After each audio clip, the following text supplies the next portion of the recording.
राजनैतिक आक्रोश पई चलिला बुलडोजर भांगिला ठाकुरंक जमी निर्माण होइतिबा पाचेरी एवं अवैध निर्माण।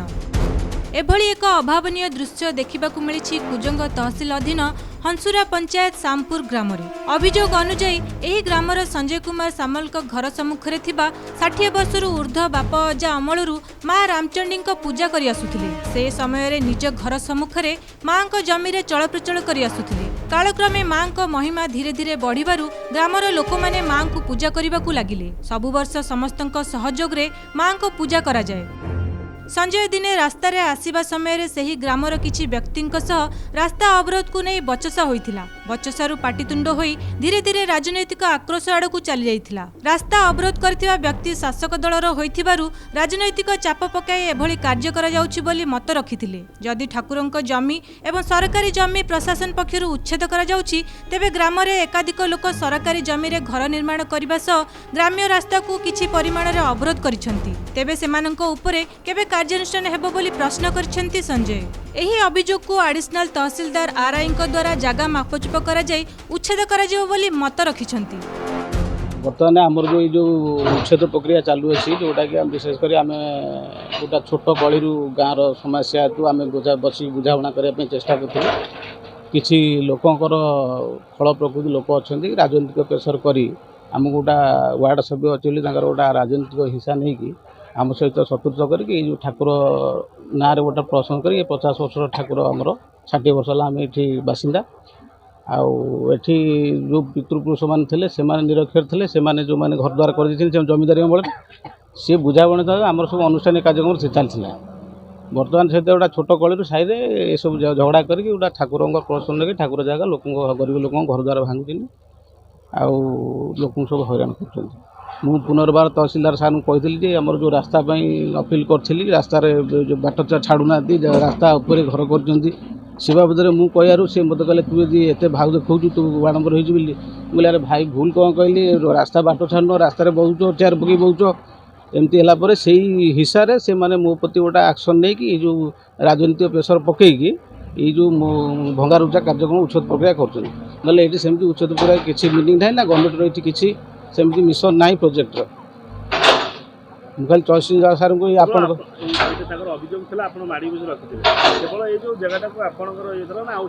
नहीं नहीं यहाँ माड़ी ये आम पितृपुरुष जी अणजा ठाकुर स्थापन करते से आमर ठाकुर से आम घर सामने ही अच्छे आम ठाकुर रखी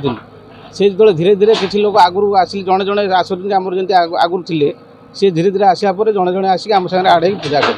से आम घर आगे ठाकुर थे आम जगह आम रखी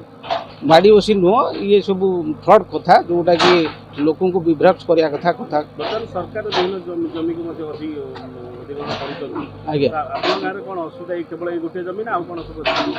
आपण आम तो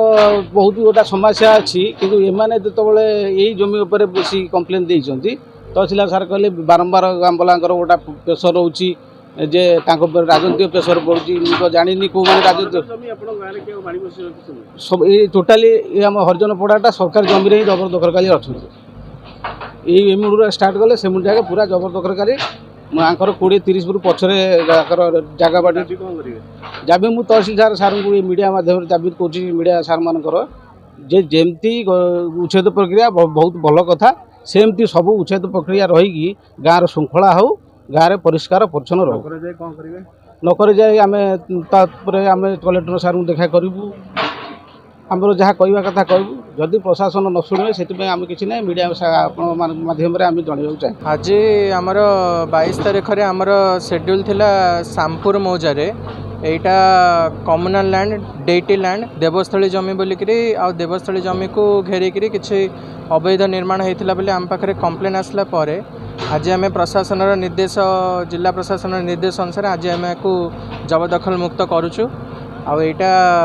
माने जबरदखल मुक्त है देवस्थली हिसाब से गाँव वाला जहाँ भी किसी माने असुविधा थी बर्तमान दूर है बोली आम अनुभव कर अच्छी पर्यायक्रम आम सबू सरकारी जमी को अवैध निर्माण मुक्त करी सरकार खाता को पुणी थे फेरे आणिक गाँ लोकंर सामूहिक स्वार्थ उन्नति जहाँ भी कर आम धीरे धीरे पदक्षेप नब। आप तो जानी कुजंग मार्केट एरिया भी ये आम एविक्शन करूँ तो खूब शीघ्र पर्यायक्रमे विभिन्न प्रकार आमर जहाँ भी अच्छी कागजपत्र काम करके प्रशासन निर्देश अनुसार आम यहाँ क्यारी आउट करूँ। तो ये बाबद आम अभियोग पाइछु, पाइला पर आम धीरे धीरे पदक्षेप नबू। ये पाखापाखि 4 डिसमिल जगह आज आमर जबरदखल मुक्त कराई। आमर कुजंग थाना अच्छा, आमर रेवेन्यू सुपरवाइजर अच्छा, एठिकार आरआई भी अच्छा, समस्त जिला प्रशासन निर्देश अनुसार आम बर्तमान आज यहाँ हटेलु। आगू को भी आम एभली करूँ चिंता करूँ।